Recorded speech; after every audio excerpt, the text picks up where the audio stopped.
আরজিকর কাণ্ডে তোলপাড় গোটা রাজ্য। অভয়ের মৃত্যুর পর থেকে আরজিকরের অন্দরে অন্ধকারে কি চলতো সেই সমস্ত রহস্যের জট একটু একটু করে খুলছে, আর তার সামনে আসতেই শুনে সকলেই। আর আরজিকরের পিছনে যে সমস্ত বেআইনি কারবার চলতো বলে অভিযোগ, তার মূলে ছিলেন সন্দীপ ঘোষ। আরজিকরের ভেতরে ঠিক কি চলতো, আজ তাক বাংলার মুখোমুখি হয়ে সবকিছু ফাঁস করে দিলেন আরজিকরের প্রাক্তন ডেপুটি সুপার আক্তার আলী। তিনি জানালেন হাসপাতালে বিভিন্ন বেআইনি কাজ চলত, আরজিকরের মধ্যে মদ বিক্রি হতো। আমি বলেছিলাম কিন্তু কোনো ব্যবস্থা নেওয়া হয়নি। ওখানে একটা কিচেন ব্লক আছে, আর সেখানেই নাকি লুকিয়ে লুকিয়ে মদ বিক্রি হয়। ক্যান্টিনের বিভিন্ন জায়গায় দেখবেন মদের বোতল পড়ে রয়েছে, কিন্তু কোথা থেকে সাপ্লাই হয় জানি না। আর এটা সন্দীপ ঘোষের নির্দেশেই হতো।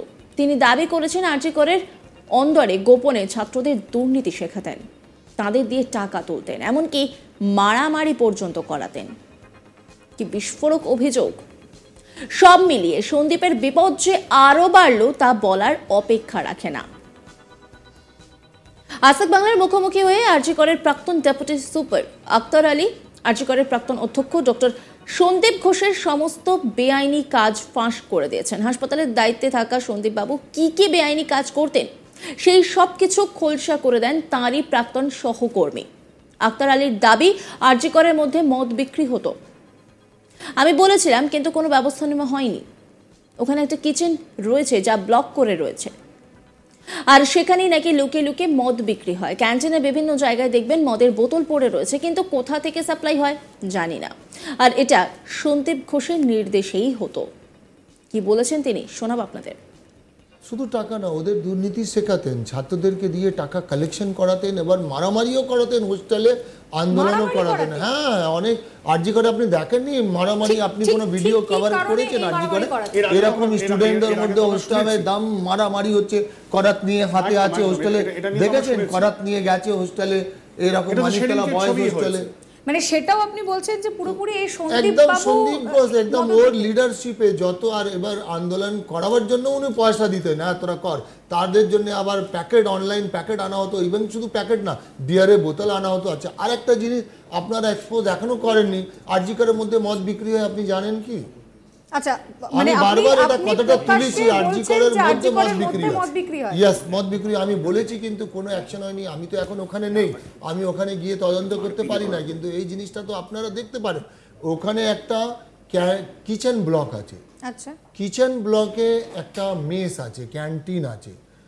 ওটাকে কিচেন ব্লক কেবি হোস্টেল বলে কিচেন ব্লককে। ওখানে একটা ক্যান্টিন আছে। ক্যান্টিনে ওই লুকিয়ে ওরা মদ বিক্রি করে, মদের বোতল ওখানে পাওয়া যায়। আপনি ক্যান্টিনে বিভিন্ন জায়গায় দেখবেন কোনায় মদের বোতল, বা আপনি যদি ওই হোস্টেলে ছাতে ওঠেন তার মিনিমাম 200-400 তো আপনি কোথা থেকে মদের বোতলগুলো সাপ্লাই হয়, কারা সাপ্লাই করছে, সাপ্লাই হয় সেটা আমি জানি না, বাট ওখানে বিক্রি হয়। আর এটা ডক্টর সন্দীপ ঘোষের মদদে হতো। ওরা সন্দীপ ঘোষকে টাকা পয়সা দিত, ওর ছাত্ররা খেত কিন্তু, বা বাইরের লোকরা কিনতো।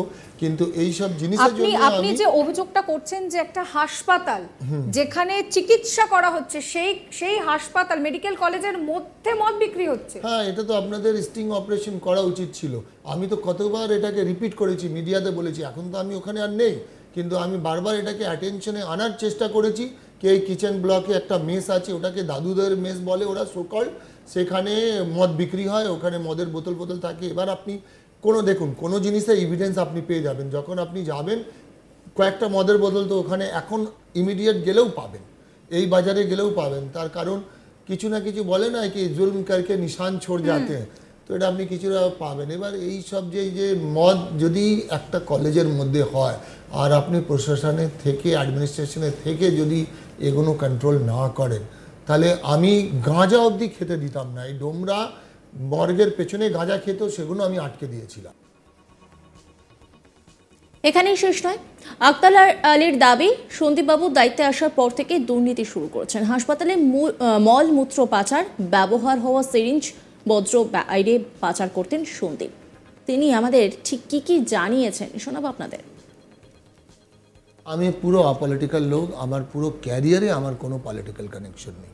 আপনি কোনো পলিটিক্যাল প্ল্যাটফর্মে যদি প্রমাণ করে দেন কি কি আমি কোথাও গিয়েছি, ভাষণ দিয়েছি, বা কোথাও আমার ছবি আছে, বা কারোর সঙ্গে ড্যাশ শেয়ার করেছি। আমি পুরোপুরি 100% অপলিটিক্যাল লোক। বেশ। আমার পুরো এন্টায়ার ক্যারিয়ার যবে থেকে আমি আছি আজ অব্দি আমি অপলিটিক্যাল। বেশ। তো এটার জন্য তারপরে আমি এই লড়াইটা ছেড়ে দিলাম না দুটো কারণে। উনি কয়েকটা ছাত্রদের যখন জীবন নষ্ট করলেন, আমি ইমাজিন করলাম এর মধ্যে কেউ যদি আমার সন্তান হতো তাহলে কি আমি ছেড়ে দিতাম? তাহলে আমি কি এর বিরুদ্ধে আওয়াজ তুলতাম না? যদি আমার নিজে মেয়ে হতো, তার সঙ্গে এগুলো ঘটতো। এইটা। আর 2 নম্বর, বায়োমেডিক্যাল ওয়েস্ট। যখন বায়োমেডিক্যাল ওয়েস্ট, তো আমার তখন এগুলো কি, এরে ভাই কী রকম লোক, মানুষ এত নিচে পড়ে যেতে পারে? সে তো ডাক্তার, একটা সিম্পল যে সিস্টার গ্রুপ ডি, তাদের একটা সেন্স থাকে কি এটা ক্ষতিকারক, এটাকে ব্লিচিং সলিউশনে দিয়ে দাও। যখন দেখবেন ইঞ্জেকশন দিচ্ছে, নিডলকে ক্রাশ করে দিচ্ছে, নিডলকে পিস্টনকে দেখবেন ব্লিচিংয়ে হাইপোক্লোরাইড সলিউশনে দিয়ে দিচ্ছে। তো কি করে এটা করতে পারে? এটাকে যদি আমি না আটকাই, কারো যদি HIV হয়, হেপাটাইটিস হয়, বড় রোগ হয়ে যায়।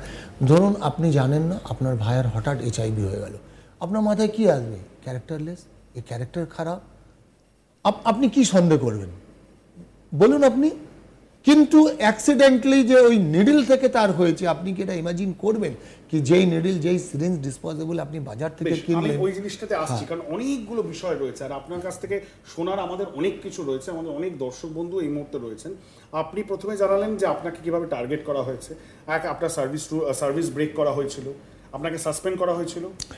সাসপেন্ডই এক ধরনের বলতে পারেন। আমি পেনশন পাবো না, আমার এখনো যে গ্যাপ হয়েছে সেই টাকাটা পাইনি। এবার আমি স্বাস্থ্যবনে প্রেয়ার করলাম, স্বাস্থ্যবন আইওজি উত্তর দেয়নি, কোনো অ্যাকশন নেয়নি।